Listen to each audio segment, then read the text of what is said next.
Inicia la tarde con Meridiano Blue. Dirige Ricardo Ospina.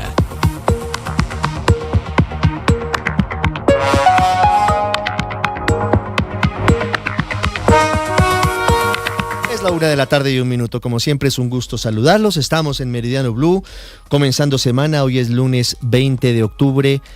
Empieza la temporada de fin de año que viene acompañada de lluvias en gran parte del país. Comienza a oscurecerse el cielo en Bogotá. Tenemos a esta hora vientos de 10 kilómetros por hora en la capital del país, según reporta el IDEAM. Saludo a quienes a esta hora nos ven en Ditu, nos ven en el canal de YouTube de Blue.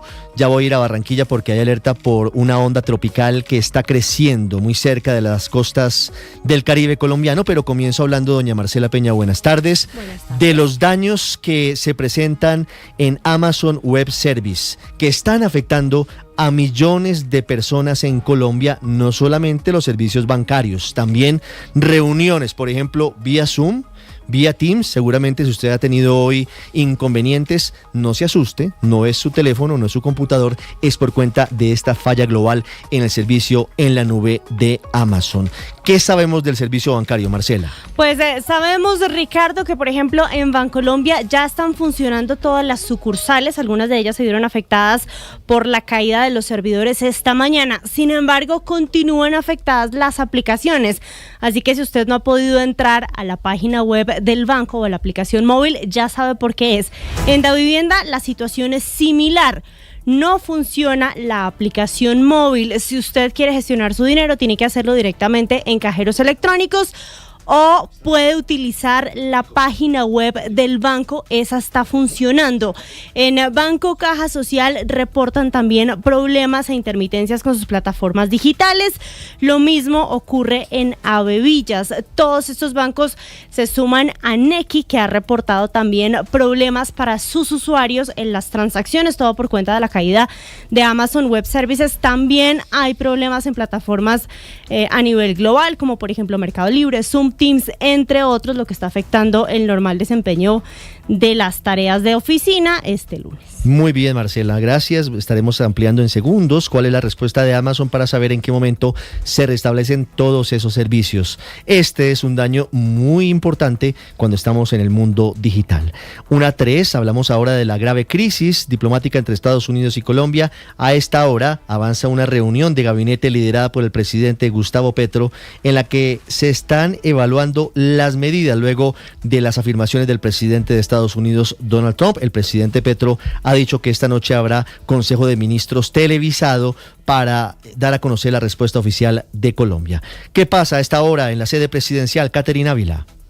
Ricardo, buenas tardes. Una reunión que comenzó en la mañana y que se va a extender a la tarde. Se evalúan las medidas que van a tomar con la canciller Rosa Villavicencio, la vicepresidenta, el embajador en Estados Unidos llamado a consultas, los ministros de Defensa, de Comercio y de Agricultura. También está Gloria Miranda, la encargada del programa de sustitución de cultivos ilícitos, que entró a Palacio hace pocos minutos a sumarse en esta reunión. Dice el presidente Gustavo Petro que la respuesta colombiana, según él, va a ser inteligente, y también revela que el Ministerio de Comercio tiene decretos que aún él no ha firmado, con una posición que él dice son en defensa del trabajo nacional y de la vida de la humanidad. Los anuncios, Ricardo, se van a hacer en ese Consejo de Ministros programado para las 7 de la noche, que será transmitido por canales públicos y redes sociales de la presidencia. Hay que decir que en medio de esa escalada, pues el presidente Gustavo Petro intentó bajar el tono y lanzó una propuesta a Trump para evitar nuevos aranceles y, por el contrario, dice él, quitar los del sector agro, también legalizar la exportación de cannabis como cualquier bien y construir un tratado más eficaz de persecución de capitales y bienes de narcos en el mundo. Muy bien, Catherine, ya regreso con usted en segundos. 1:05. Don Víctor Grosso en Data IFX, buenas tardes. ¿Qué pasa con el dólar? ¿Hay alguna reacción de la divisa ante esta crisis? Sí, Ricardo, la verdad el dólar tuvo un movimiento alcista muy fuerte. Cuando miramos el contexto mundial, vemos el dólar sí subiendo frente a las principales monedas, pero no mucho como ha ocurrido en la jornada de hoy en la sesión dólar peso que acaba de terminar. Y cuando miramos en la región, básicamente el dólar estuvo cayendo, al contrario de Colombia, estuvo cayendo frente a las principales monedas. Eso ocurrió en Brasil, en Chile, en Perú, pero aquí en Colombia subió y su su movimiento se destaca, se resalta como uno de los más fuertes hoy en el mundo. Subió 70 pesos, Ricardo, el dólar, cotización promedio 3.878 pesos y pues claro, los analistas nos dicen esto tiene que ver con la incertidumbre, con las preocupaciones que tienen los mercados frente a este tema arancelario, esa posible tarifa que le va a poner Estados Unidos a Colombia en medio de esas nuevas tensiones entre los presidentes Donald Trump y Gustavo Petro. Y rápidamente le cuento, Ricardo, también hubo efectos sobre la bolsa de valores, o hay efectos a esta hora sobre el mercado de la bolsa de valores de Colombia. Cae 1% nuestro mercado, no es mucho en promedio en Colombia, pero de nuevo estamos en un contexto en que al contrario las bolsas del mundo, en Estados Unidos por ejemplo, en Europa, están teniendo comportamientos alcistas, inclusive las bolsas latinoamericanas. Y esto también es reflejo del nerviosismo que tienen hoy los inversionistas por esta guerra comercial ahora Estados Unidos-Colombia. Fíjese, Víctor, gracias, que no sería inminente el anuncio sobre aranceles de Estados Unidos contra productos colombianos. Es la última información que proviene de la Casa Blanca, aunque todo puede pasar. Es impredecible el gobierno del presidente Donald Trump. ¿Qué pasa a esta hora en la Casa Blanca? Juan Camilo Merlano. Según el presidente Trump, el anuncio es inminente, pero esta mañana la Casa Blanca no reveló detalles ni da pistas de los aranceles que impondría a Colombia. Habla Kevin Hassett, director del Consejo Nacional Económico de la Casa Blanca. We'll see. Right now, there's no announcement from them. Ya veremos, por ahora no hay ningún anuncio inminente, aseguró el asesor económico de Trump. La expectativa se da por cuenta del mismo anuncio del presidente a bordo del Air Force One. Él confirmó un mensaje del senador Lindsey Graham en el sentido de que impondrá aranceles a Colombia. En esa misma declaración arremetió contra el presidente Gustavo Petro. Colombia is out of control and now they have the worst president they've ever had. He's a lunatic who's got a lot of problems, mental problems. Colombia está fuera de control y ahora tienen el peor presidente que han tenido. Es un lunático con muchos problemas mentales, decía el presidente Trump, quien además añadió que Colombia no está luchando contra las drogas y que el país es una máquina de fabricación de drogas, que por eso va a quitarle toda la ayuda que ha venido dando Estados Unidos durante décadas a Colombia para la lucha antinarcóticos. De manera simultánea a las movidas de la Casa Blanca, en el Congreso también hay movimientos. Republicanos en el Senado quieren impulsar un paquete de sanciones contra Colombia que podría incluir medidas individuales pero también colectivas, en conjunto con el Departamento del Tesoro. La votación sería impulsada a través del procedimiento Hotline, una especie de fast track para aprobar legislaciones de manera expedita. Senadores republicanos como Bernie Moreno son los que impulsan la iniciativa. Y acaba de conocerse, mucha atención, un comunicado de los expresidentes de la República, Álvaro Uribe y Andrés Pastrana. Con mucha prudencia, ante la gravedad de la situación, le piden al presidente Gustavo Petro que aclare cuál es su relación con el jefe del cartel de los soles, es decir, con Nicolás Maduro. Mateo Piñeros. Los expresidentes Andrés Pastrana y Álvaro Uribe publicaron un comunicado conjunto en el que se refieren a la crisis entre Colombia y Estados Unidos. Los exmandatarios dicen que Trump señaló al presidente Petro como un líder de las drogas ilícitas, por lo que le piden al mandatario colombiano fijar su posición frente a dos temas. Dicen textualmente: con sentido patriótico y profunda preocupación, los expresidentes de Colombia bajo firmantes demandamos del señor presidente Petro la definición clara de su relación con el jefe del cartel de los soles, Nicolás Maduro, así como una explicación del llamado Pacto de la Picota y la consecuente coincidencia de las posteriores conversaciones llamadas Paz Total con grupos de organizaciones criminales. En el mismo sentido, los exmandatarios aseguran que en este momento se necesita prudencia y sentido nacional, pues la situación con Estados Unidos puede afectar la seguridad y el bienestar del pueblo colombiano. Hay noticia a esta hora que tiene que ver con la investigación que adelanta la Fiscalía por la desaparición de la joven estudiante de medicina Tatiana Hernández. Ella salió de su sitio de trabajo, un hospital en Boca Grande, en Cartagena, y se perdió completamente el rastro. Ya van más de 6 meses de su desaparición y la noticia, Kalila Peña, proviene desde la Fiscalía, que ha tomado decisiones en su caso. Sí, señor Ricardo, la Fiscalía General de la Nación decidió trasladar a Bogotá la investigación por la desaparición de la joven Tatiana Hernández en la ciudad de Cartagena. La medida fue adoptada tras la solicitud de la familia de la joven, representada por el abogado Iván Cancino, quien denunció la falta de avances en el manejo del caso. Ante estas denuncias, se concluyó que la Fiscalía 68, adscrita a la Dirección Especializada contra las Violaciones a los Derechos Humanos, asumirá la investigación, dada la gravedad y complejidad complejidad del caso. Afirman que se requiere aplicar un enfoque estratégico y especializado para proteger los derechos de las víctimas y asegurar un acceso efectivo a la justicia. Muy bien, Kalila, gracias. 1:11.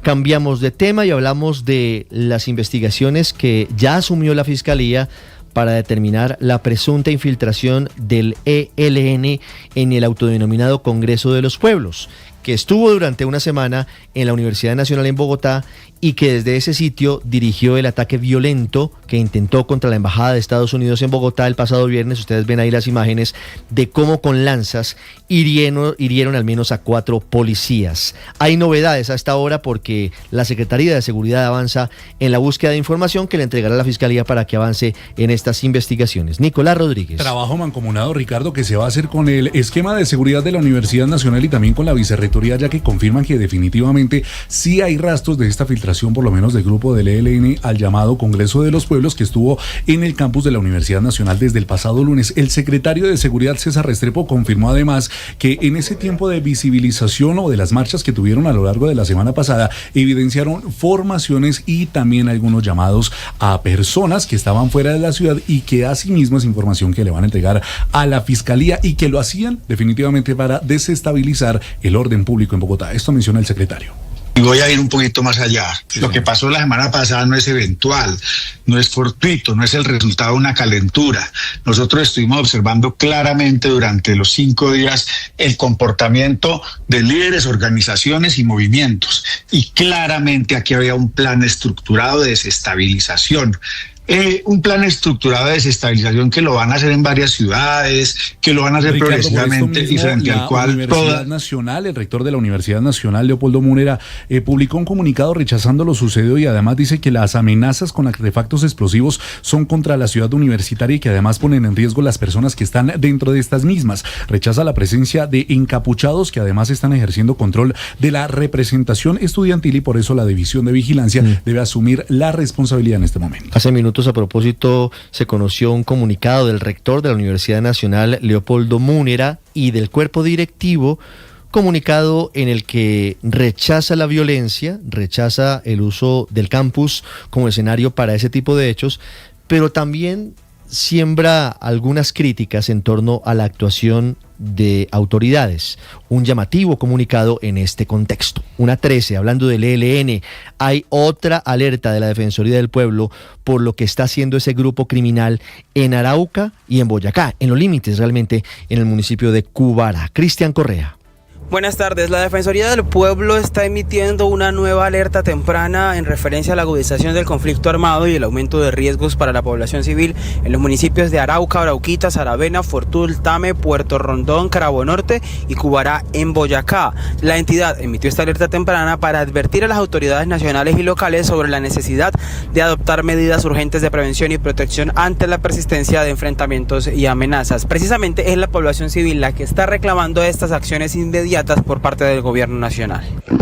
Frente a esta advertencia y alerta temprana que da la Defensoría del Pueblo, todos los sectores sociales, gremiales, productivos de nuestros municipios, en particular los de Arauca, nos sentimos muy preocupados toda vez que no notamos acciones claras del gobierno que acompañen estas alertas, que prevengan precisamente todas estas situaciones adversas. De acuerdo con el análisis de la Defensoría, la confrontación entre el Frente de Guerra Oriental del ELN y las disidencias de las FARC del Estado Mayor Central sigue teniendo graves repercusiones humanitarias en esta región del oriente del país. Hablando de orden público, es crítica la situación por los desplazados en Briceño, Antioquia. Más de 2.000 hasta en las salas de velación de las funerarias han tenido que recibir resguardo. Melissa Álvarez.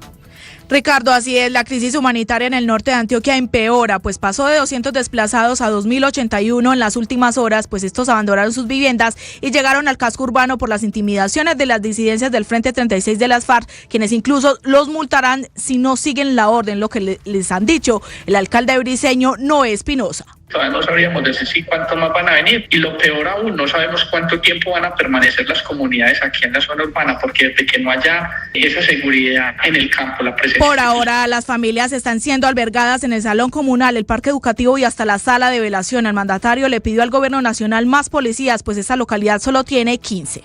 Y hablamos ahora de la arremetida violenta, una más. Ya son incontables las de las disidencias de Iván Mordisco en el departamento del Cauca, 5 municipios atacados en las últimas horas. Estefanía Toledo. Ricardo, poco a poco vuelve la tranquilidad en el municipio de Suárez, Cauca, tras este último ataque ocurrido en inmediaciones de la base militar de la represa Salvajina, donde disidentes de las FARC realizaron ráfagas de fusil, hecho que por fortuna no dejó personas lesionadas. Entre tanto, en el municipio de El Patía, las autoridades continúan realizando el balance de daños que dejó la explosión de un carro bomba a las afueras de la estación de policía del sector del Estrecho. La secretaria de Gobierno del Cauca, Maribel Perafán, confirmó el incremento en la cifra de heridos que dejó este atentado. Terminan 4 policías lesionados que afortunadamente pues fueron atendidos de manera inmediata y seguimos nosotros dispuestos con todos los operativos necesarios con la fuerza pública y poder determinar. Por su parte, las tropas de la Brigada 29 del Ejército están desplegadas en todo el departamento para evitar más ataques por parte de las disidencias de las FARC. Hablamos ahora de las medidas de seguridad que se adoptan en un campo petrolero de Ecopetrol en Tibú, en norte de Santander, que ha suspendido sus operaciones por intimidaciones de grupos armados. Julián Mejía. Ecopetrol anunció la suspensión temporal de sus operaciones en la zona norte del campo petrolero de Tibú, en norte de Santander, ante los reiterados hechos de violencia y apoderamiento ilegal de hidrocarburos. La compañía informó que en lo corrido del 2025 se han registrado 7 incursiones armadas en la estación norte, ubicada en la vereda Palmeras, kilómetro 16 del municipio de Tibú. Durante estos ataques hurtaron más de 1.300 barriles de crudo, afectando la continuidad de las operaciones y poniendo en riesgo la seguridad de los trabajadores. Enrique Pertús es experto en seguridad en norte de Santander. Están en grupos de mafias que sustraen este combustible, sino también en el mismo están organizaciones insurgentes que tienen presencia y control en estos territorios, como es el caso de la subregión del Catatumbo. Ecopetrol señaló que estos hechos han generado pérdidas superiores a 39.000 barriles de petróleo por apoderamiento ilegal y la retirada de más de 150 válvulas ilícitas. Además, la restricción de la operación ha causado una disminución diaria de más de 300 barriles en la producción del campo. Hay cierre de al menos 3 líneas del metro de Medellín en el sur de la ciudad por problemas en la vía férrea ocasionados por las lluvias. Danilo Arias, ¿se sabe a qué hora se restablecería el servicio? Sí, Ricardo, hasta ahora no hay pues un momento en el que pueda restablecerse el servicio, no se conoce, están fuera de servicio las estaciones Aguacatala, Yurá y Envigado en el sur del Valle de Aburrá. El gerente del metro, Tomás Elejalde, indicó que la falla en horas de la mañana de hoy se originó por las lluvias de las últimas horas en buena parte del Valle de Aburrá y están al frente de su atención junto a EPM y al área metropolitana del Valle de Aburrá. Este no estaba identificado previamente, surgió debido a las lluvias de la noche anterior. Nosotros, sin embargo, hemos invertido en los últimos 5 años más de 28.000 millones de pesos. Se espera que en las próximas horas el Metro de Medellín no solo indique cuáles serán las obras a ejecutar en ese tramo afectado por la socavación, pero también se indiquen esas medidas especiales para el plan de movilidad durante la hora pico de la tarde de hoy, donde la mayor parte de la población se moviliza en sentido sur-norte del Valle de Aburrá, Ricardo. Podrían aumentar las lluvias en los próximos días en Colombia por la alerta de una onda tropical que amenaza con convertirse en ciclón en el Mar Caribe. Desde el IDEAM, Jessica Gutiérrez. La Unidad Nacional para la Gestión de Riesgo de Desastres y la Mesa Técnica de Alerta por Ciclones Tropicales informaron que la onda tropical AL98 continúa su desplazamiento hacia el occidente del Mar Caribe, con una probabilidad de formación ciclónica del 50% en las próximas 48 horas y del 80% en los próximos 7 días. Aunque el fenómeno aún no representa una afectación directa sobre el territorio colombiano, podría provocar lluvias intensas, ráfagas de viento y oleaje de hasta 3 metros en sectores de la región Caribe. Ante este panorama, las autoridades elevaron el nivel de alerta a aviso para los departamentos de La Guajira, Magdalena, Atlántico y Bolívar y declararon vigilancia en Córdoba, Sucre, Antioquia, el Golfo de Urabá y el archipiélago de San Andrés, Providencia y Santa Catalina. 1:20, hablamos de las noticias del mundo. Esta madrugada, hora de Colombia, un durísimo llamado del Vaticano a Nicolás Maduro, la amenaza del presidente Donald Trump a Hamas, el programa nuclear iraní, el triunfo de la derecha en las presidenciales de Bolivia y la guerra en Ucrania. César Moreno. Hola, muy buenas tardes. Vamos al Vaticano. Después de la canonización de José Gregorio Hernández y Carmen Rendiles, primeros santos de Venezuela, el Papa León XIV se reunió con un grupo de venezolanos e hizo un llamado a la situación política del país. Pidiendo al Señor que este sea un fuerte estímulo para que todos los venezolanos se congreguen y sepan reconocerse como hijos y hermanos de una misma patria. Por su parte, el cardenal secretario de Estado de la Santa Sede, Pietro Parolin, fue más directo y duro. Mensaje a Nicolás Maduro. Si escuchará las palabras del Señor, que te llama a abrir las prisiones injustas, hacer saltar los cerrojos de los cepos, dejar libres a los oprimidos, romper todos los cepos. Ahora vamos a Oriente Medio. El primer ministro israelí Benjamín Netanyahu aseguró que Hamás sintió su poder ayer domingo con varios bombardeos selectivos y que lanzaron 153 toneladas de bomba en la franja. Israel sostiene que Hamás violó el alto al fuego e Israel respondió. Por su parte, Donald Trump, arquitecto de la tregua, lanzó nueva advertencia a Hamás sobre su desarme y el respeto al alto al fuego.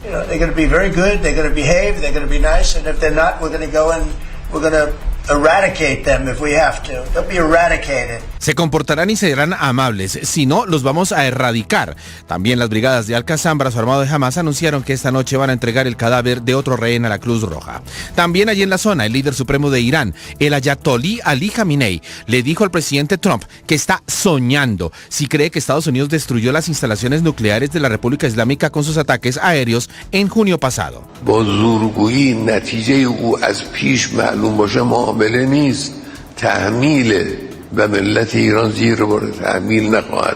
Trump asegura que el programa nuclear iraní quedó totalmente destruido tras esa operación llamada Midnight Hammer, el martillo de medianoche.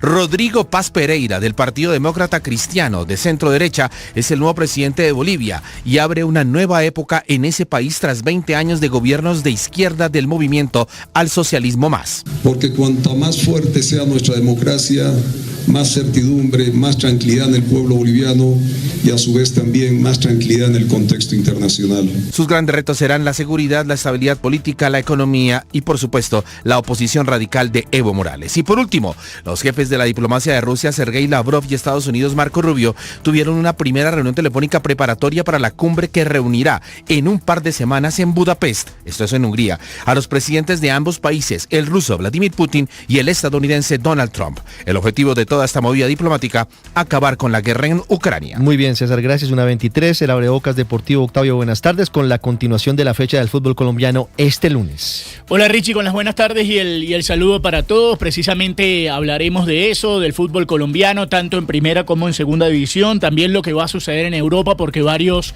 de las ligas más importantes del mundo quedaron compartidos para el día de hoy, así que estaremos atentos a todo eso, lo que deja el Mundial Juvenil Sub-20 y la victoria de Marruecos y el tercer lugar de la selección Colombia, todo lo que se está preparando para una gran semana de Liga de Campeones de Europa.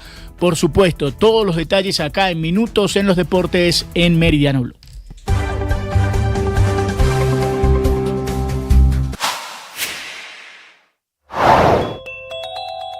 ¿Por qué el presidente Donald Trump llamó líder del narcotráfico al presidente Gustavo Petro? Sobre esto habló la congresista republicana de Estados Unidos, María Elvira Salazar. Pero si usted no está viendo que si el presidente del país está permitiendo que esas plantaciones sigan creciendo, entonces indirectamente él es el líder al permitir que esas plantaciones de cocaína en todo el territorio colombiano sigan multiplicándose, mientras que hay una historia reciente donde estaba el presidente Uribe y donde estaban otros presidentes colombianos que estaban yendo en contra de ese azote. Es que ¿qué país quiere que su tierra y que sus cultivos sean de coca? Es mejor que sean de otro commodity o de otro tipo de plantación y de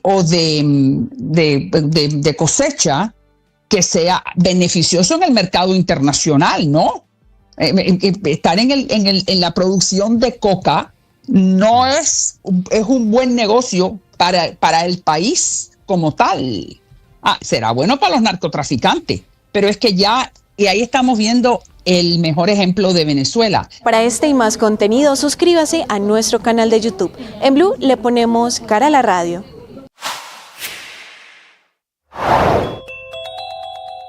¿Por qué no hay detenidos de las protestas indígenas que a su vez ocasionaron desmanes en la ciudad de Bogotá en la calle 26?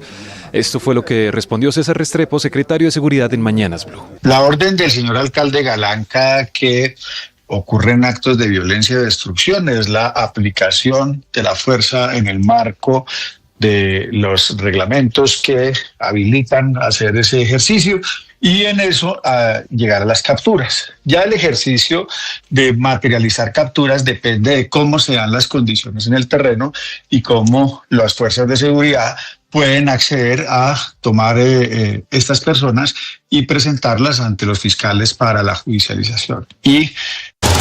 Esta es información exclusiva de Blue Radio. 1:26, hablamos de la creciente tensión entre Colombia y Estados Unidos.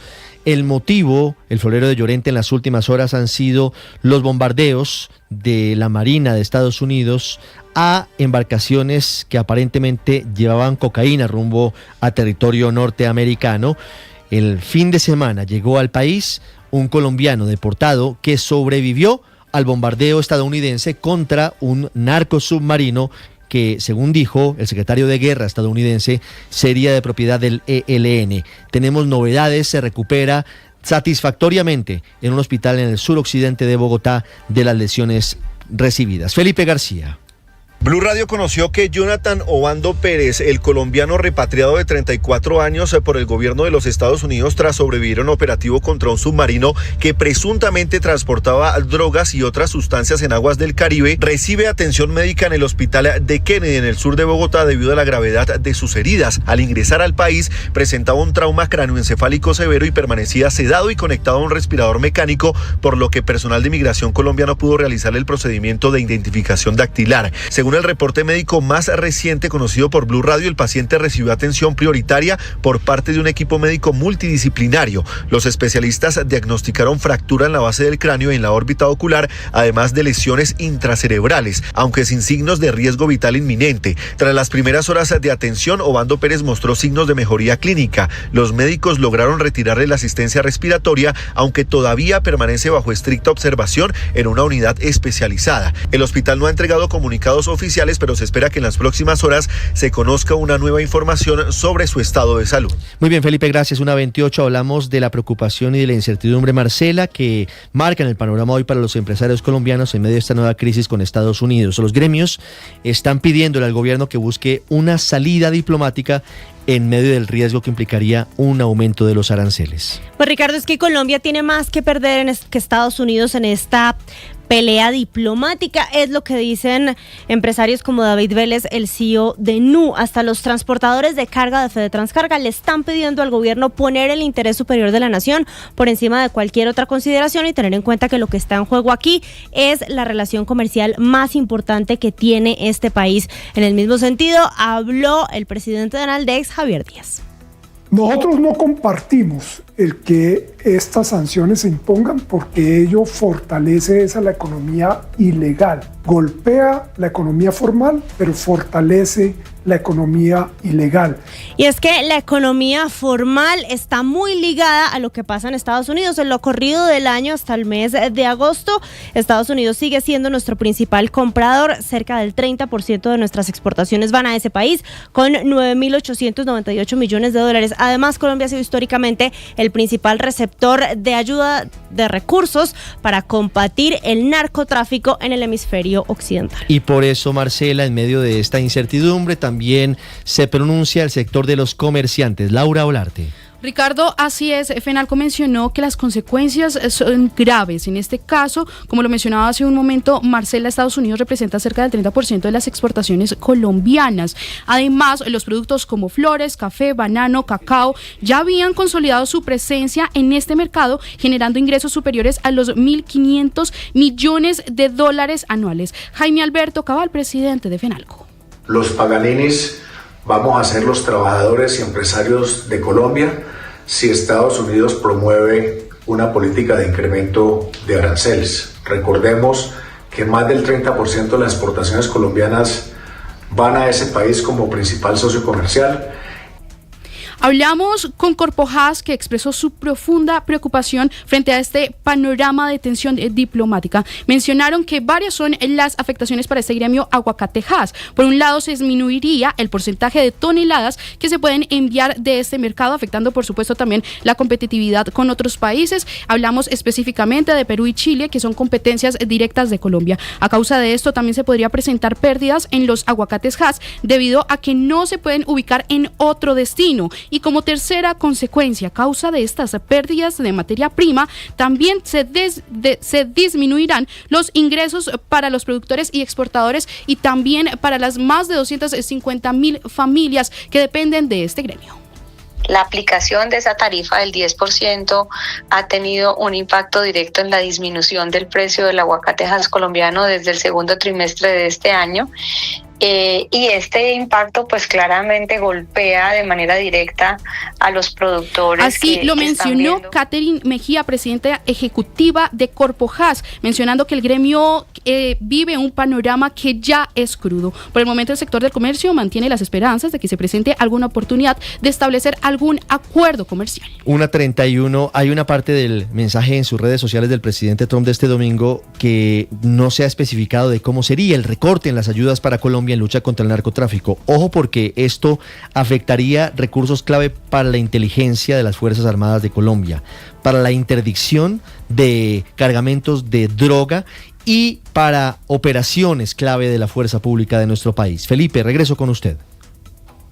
La decisión del presidente Donald Trump de suspender todas las ayudas para la lucha contra las drogas en Colombia amenaza capacidades operativas. Esta medida implica el fin de recursos clave en tecnología, inteligencia, interdicción marítima y apoyo logístico. Expertos advierten que el país enfrentará un duro golpe en su estrategia de la lucha contra el narcotráfico. Colombia es el principal receptor en la región de cooperación técnica, inteligencia, apoyo logístico y recursos financieros de Estados Unidos para esta lucha, una ayuda que ha sido estructural para sostener capacidades de interdicción, mantenimiento de aeronaves, despliegue operativo y entrenamiento especializado de la fuerza pública. Jorge Mantilla es experto en seguridad. Que se da también en el marco de una tendencia de debilitamiento de capacidades de la fuerza pública colombiana. Aunque algunos sectores señalan que la medida no significa un colapso inmediato de la estrategia antidrogas, sí representa un fuerte impacto presupuestal. Colombia deberá financiar con recursos propios operaciones que antes contaban con apoyo estadounidense, en medio de un contexto de debilitamiento operativo y presupuestal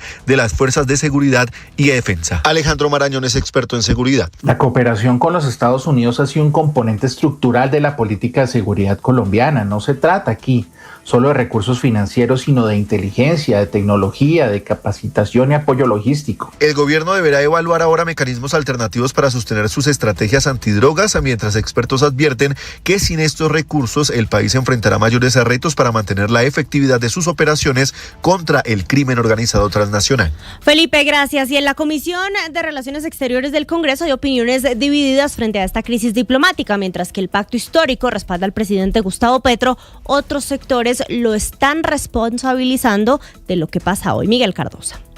La Comisión Segunda del Senado se pronunció frente a las dificultades de la relación bilateral Colombia-Estados Unidos. En la comunicación, el presidente de la comisión, Mauricio Giraldo, lamentó que lo que antes era una alianza sólida, hoy se ve enturbiada por decisiones improvisadas. Similar postura tiene la representante Juana Carolina Londoño. En lugar de escalar tensiones, hubiera sugerido prudencia, diálogo directo y un canal discreto de entendimiento con Estados Unidos. La política exterior se construye con cabeza fría, no con impulsos. Pero desde el pacto histórico responden airados. El congresista Alejandro Toro considera que hay doble moral de Estados Unidos. El presidente Trump de manera grosera no amenaza al presidente Petro, amenaza a los colombianos y amenaza a la región con su doble moral. El país mayor consumidor de drogas, el país que produce las armas ilegales que se mueven por el mundo, el país donde se lava la mayor cantidad de dinero del narcotráfico. En el Centro Democrático lo ven distinto. Para la senadora Paola Holguín no hay sorpresa porque a su juicio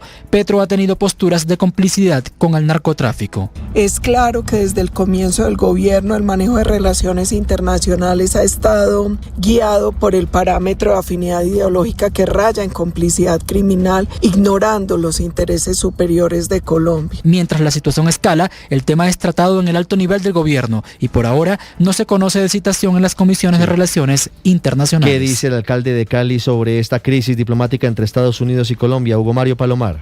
Pues Ricardo, ha lanzado un duro cuestionamiento al presidente Gustavo Petro por el manejo de las relaciones con el gobierno de Estados Unidos. Según el alcalde Eder, hace meses el presidente Petro venía intentando dañar esas relaciones con el presidente Trump. Advirtió que las consecuencias pueden ser gravísimas para la economía de Cali y la región. Dijo que por la imposición de aranceles, muchas empresas locales tendrían que cerrar sus puertas y despedir a sus trabajadores. Y ha sido una relación muy buena. Desafortunadamente pareciera que la están tratando de dañar hace meses. Parece que la están logrando. ¿Y eso se debe a qué? A que se han puesto a hacer activismo político. El señor presidente insultando al presidente de Estados Unidos desde hace 3 meses. Hay cerca de 360 empresas caleñas que exportan sus productos a Estados Unidos. El Valle del Cauca exportó en el primer semestre de este año más de 1.500 millones de dólares. Y en el Caribe, Hugo Mario, también hay llamados a la prudencia en medio de esta crisis diplomática. Vanessa Saldarriaga.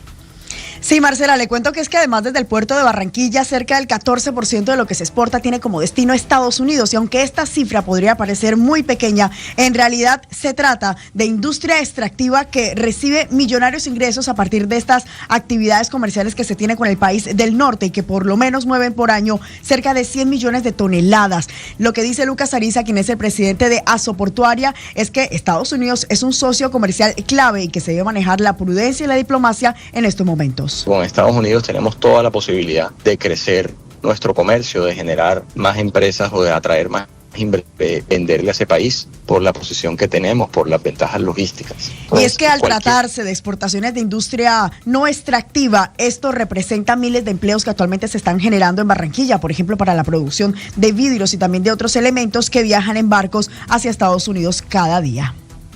En Blue, hablan los candidatos a la presidencia de la República en 2026. Un precandidato a la presidencia está en Washington buscando reuniones con funcionarios del gobierno Trump. El pacto histórico cierra filas, mientras tanto, con sus precandidatos para apoyar al presidente Gustavo Petro. Mateo Piñeros.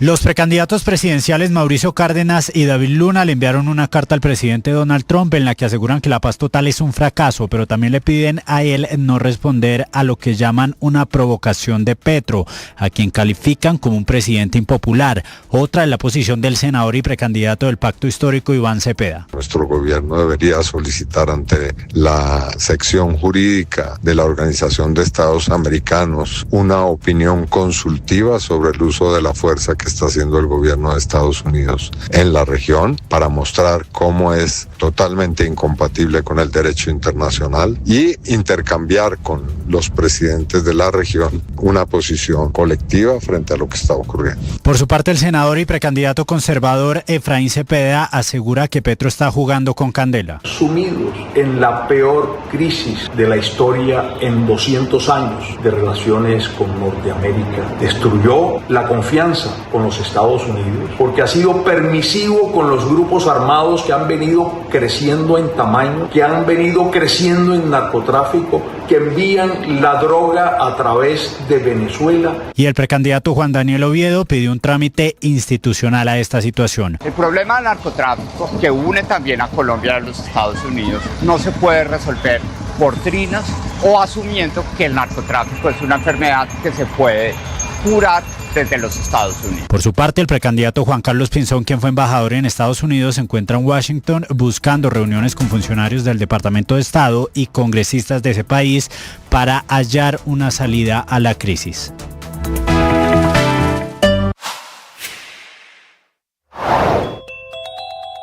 ¿Cuál es la posición del gobierno frente a la crisis entre Colombia y Estados Unidos? A esta pregunta respondió el ministro del Interior, Armando Benedetti, en Mañanas Blue. Es bueno decir que quien crea esta situación, y por más excesos que alguien pueda creer que haya habido en trinos, la posición del presidente Trump es demasiado fuerte y muy alejada de la realidad de llamar al presidente Petro que sea jefe narcotraficante de la región.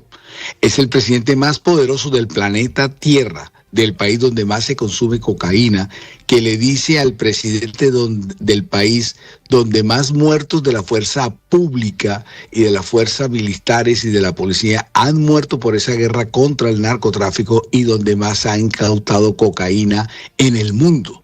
Lo que sucede es que se pasó de la raya al decirle eso al presidente, a un presidente que desde sus inicios en política, en la Cámara y en el Senado, enfrentó a los paramilitares que son aliados de los narcotraficantes. Nadie en este país, por más que odie al presidente Petro, puede vincularlo. Sigan esa entrevista en nuestro canal de YouTube. En Blue le ponemos cara a la radio.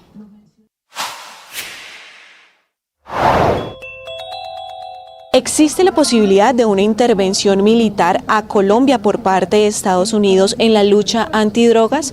Sobre esto respondió la congresista republicana de Estados Unidos, María Elvira Salazar. Yo no le estoy diciendo que ese es el curso que la Casa Blanca está pensando, pero sí sabemos, y ahí está el ejemplo de Venezuela, que si los narcotraficantes, y en este caso el Nicolás Maduro, que es el jefe del cartel de los soles, se determina que el presidente Petro o alguien de su equipo o alguien dentro del territorio colombiano está designado y está en la lista de un Transnational Criminal Organization, organización transnacional criminal terrorista, los Estados Unidos se han abogado el derecho de determinar con esa organización. Yo no le estoy diciendo que en este momento hay un plan de hacer ningún tipo de incursión en contra de Colombia, pero el hecho de que Petro está permitiendo que estos cultivos sigan multiplicándose lo pone en una lista muy negra y todo es posible. Siga la entrevista completa en nuestro canal de YouTube.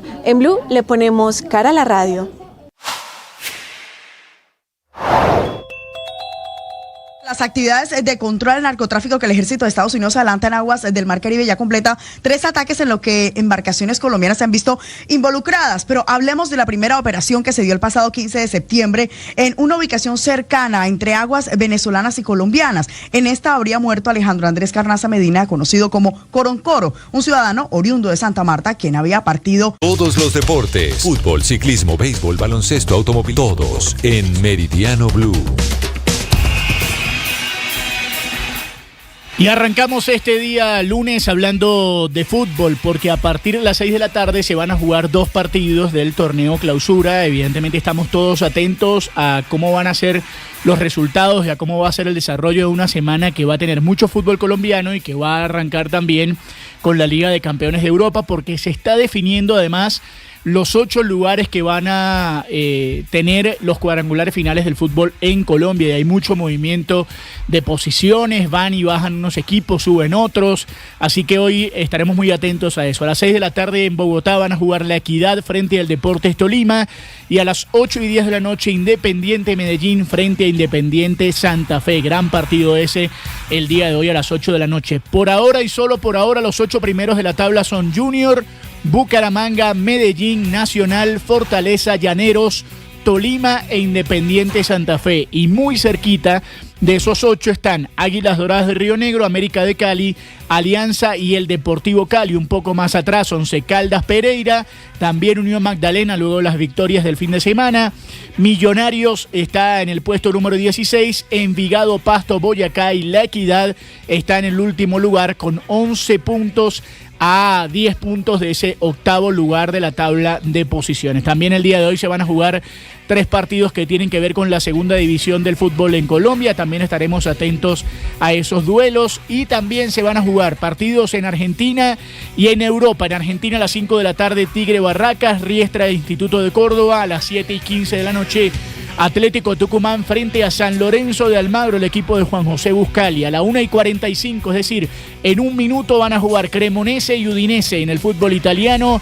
A las 2 de la tarde el Alavés frente al Valencia, y también el West Ham United frente al Brentford en la Premier League. Estamos atentos a eso y también a lo que va a suceder en el béisbol de las Grandes Ligas. Ya por un lado está definido el primer equipo que va a jugar la Serie Mundial. La Serie Mundial, para aquellos que no están familiarizados con el béisbol de las Grandes Ligas, es la gran final del torneo. Esa Serie Mundial, así llamada por los americanos, se va a jugar entonces en principio con los Dodgers de Los Ángeles, que es el equipo más poderoso del béisbol en este momento. Hoy van a definir quién será su rival, o los Azulejos de Toronto o los Marineros de Seattle. Los Marineros de Seattle nunca han jugado una serie mundial.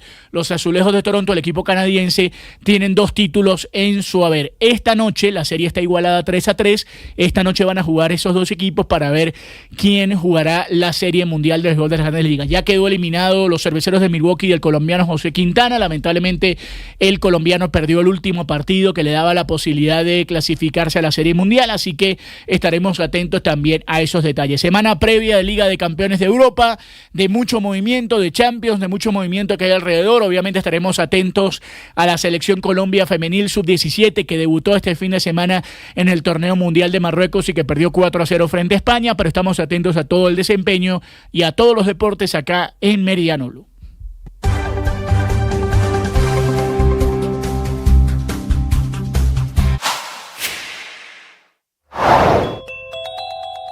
De acuerdo a las protestas de la comunidad indígena del pasado viernes en la ciudad de Bogotá, ellos tenían pensado en meterse en la embajada de Estados Unidos. Esto fue lo que respondió César Restrepo en Mañanas Blue. Yo no creo que meterse, pero sí generar un choque que aumentara la fricción con esa misión diplomática y quién sabe en qué podía evolucionar. Y es por esa razón que el señor alcalde Galán emite las alertas y las instrucciones a la Policía Metropolitana para una protección absoluta de la misión diplomática con el fin de proteger la misión diplomática, pero adicionalmente anticipar la materialización de riesgos que serían terribles. En relación con estas organizaciones, pues mire, ayer el alcalde Galán en varias entrevistas señaló que el mismo gobierno nacional le había indicado que tienen relaciones con el ELN.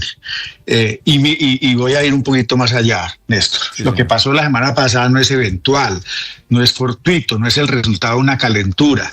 Nosotros estuvimos observando claramente durante los 5 días el comportamiento de líderes, organizaciones y movimientos. Y claramente aquí había un plan estructurado de desestabilización. Siga la entrevista completa en nuestro canal de YouTube. En Blue le ponemos cara a la radio. El país económico en vilo, en vela, sin poder dormir y a la expectativa hoy por los aranceles que en las próximas horas impondrá los Estados Unidos a las exportaciones desde Colombia. Nuestro principal socio comercial hasta el día de hoy, al cual le vendemos una tercera parte de todo lo que le mandamos al mundo, 35% en productos mineroenergéticos, es decir, petróleo crudo y sus derivados, y 65% en otro tipo de productos, principalmente oro, café, flores, puertas, ventanas. Permanece cerrado hoy el histórico Museo del Louvre en París, luego del cinematográfico robo de unas joyas pertenecientes a una de las más reservadas colecciones, un robo que duró apenas 7 minutos, un robo que hace pensar en las más increíbles aventuras e historias que incluso hay en series como Lupin en Netflix. Ni siquiera en Lupin usted puede ver lo que pasó con esta colección de joyas que desapareció, que fue hurtada del Museo del Louvre. Enrique Rodríguez. Mientras la policía francesa trata de localizar las 9 piezas de joyería robadas ayer en el Museo del Louvre, sabedores de que si no son encontradas en máximo 48 horas, lo más probable es que acaben desmontadas o fundidas, la polémica en el país galo es política, porque esta mañana la oposición señala que el robo es consecuencia de la decadencia francesa, y ese argumento se ve apuntalado por un informe del Tribunal de Cuentas anterior al atraco en el que se habían detectado fallos de seguridad en el museo. El texto publicado por el diario Le Figaro señala retrasos considerables y persistentes en la puesta al día de las instalaciones técnicas del museo más visitado del mundo. Mientras tanto, las autoridades buscan a 4 personas, como ha confirmado la fiscal de París, Laure Becquot. Nous avons sur les lieux 4 malfaiteurs qui agissent. Según las investigaciones preliminares, 2 de ellos habrían subido por el elevador del camión de mudanzas colocado en la fachada sur del museo a las 9:30 de la mañana de este domingo. Esos 2 integrantes de la banda habrían roto las ventanas exteriores y las vitrinas del tesoro. De allí habrían tomado 9 piezas de valor incalculable. Los otros 2 miembros de la banda habrían esperado al pie del elevador para conducir 2 motos con las que se efectuó la huida. Sin embargo, el robo no fue completo. Durante la fuga, los ladrones perdieron una corona de la emperatriz Eugenia de Montijo, que contaba con 1.354 diamantes y 56 esmeraldas. Sobre los autores del robo hay un buen puñado de incógnitas, sin embargo, hay algunas certezas, y una de ellas la apuntaba la ministra de Cultura, Rashida Dati. Y es que este atraco de aromas hollywoodienses fue llevado a cabo por unos profesionales. Esta es información exclusiva de Blue Radio. Unas 50, atención a esto porque abre una posibilidad, seguramente menor, pero podría existir esa opción, de que se caiga el fallo reciente de la Corte Constitucional que prohibió las corridas de toros, que prohibió el coleo y que prohibió sobre todo, y aquí está la almendra de la noticia, las peleas de gallos en el país. Se acaba de erradicar un recurso ante la Corte Constitucional por parte de Fede Gallos. Es una actividad masiva, muy importante en los pueblos, en las veredas de Colombia. Hay detrás muchos aspectos de la economía, hay miles de trabajos que hay detrás de las peleas de gallos. Sergio Barbosa. Recientemente la Corte Constitucional tomó una decisión trascendental que midió el pulso entre los defensores de los animales y los amantes de los espectáculos taurinos. Allí el alto tribunal ratificó la ley 2385-2024, conocida como No Más Olé, que prohíbe las corridas de toros en el país. Se reabre este debate porque Blue Radio conoció un documento de 17 páginas radicado por la Federación Colombiana de Criadores de Gallos, Fede Gallos, donde piden tumbar esta prohibición, alegando una presunta vulneración de sus derechos. En diálogo con este medio, Fabián Sarria, quien es el líder de Fede Gallos, aseguró que la Corte Constitucional debería limitar el fallo y sacar las peleas de gallos porque el Congreso de la República solo debatió la prohibición de las corridas de toros. Entonces, lo que le estamos diciendo a la Corte es que los toros son una cosa, los gallos otra, el coleo otra, las corralejas otra, los trabajos con los diferentes animales que se han desarrollado y su entorno cultural que hay ahí es muy diferente, histórica y actualmente. Nosotros estamos dispuestos a ir a la Corte, a hablar con la Corte, a hablar con el Legislativo, porque esto es efectivamente una violación de derechos lo que se está haciendo de parte de la Corte. Así las cosas, con esta petición vuelve sobre la mesa esa discusión sobre el alcance de la ratificación de la ley, que además de prohibir las corridas de toros, también incluyen el rejoneo, novilladas, becerradas y las afamadas peleas de gallos. Del 6 al 9 de noviembre, vive la experiencia WillAfex 2025. 4.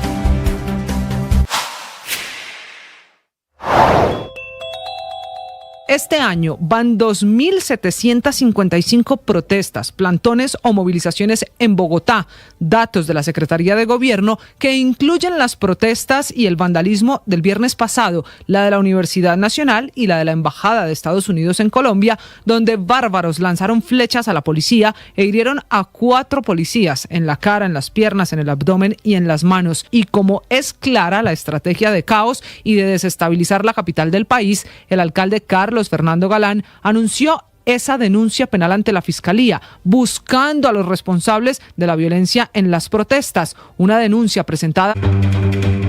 A esta hora usted debe saber que se cumplen 9 meses desde el inicio de la crisis de orden público en Catatumbo. Las cifras de desplazados siguen en aumento y los guerrilleros se trasladan a plena luz del día sin mayor presencia de las autoridades. Richard Quiñones.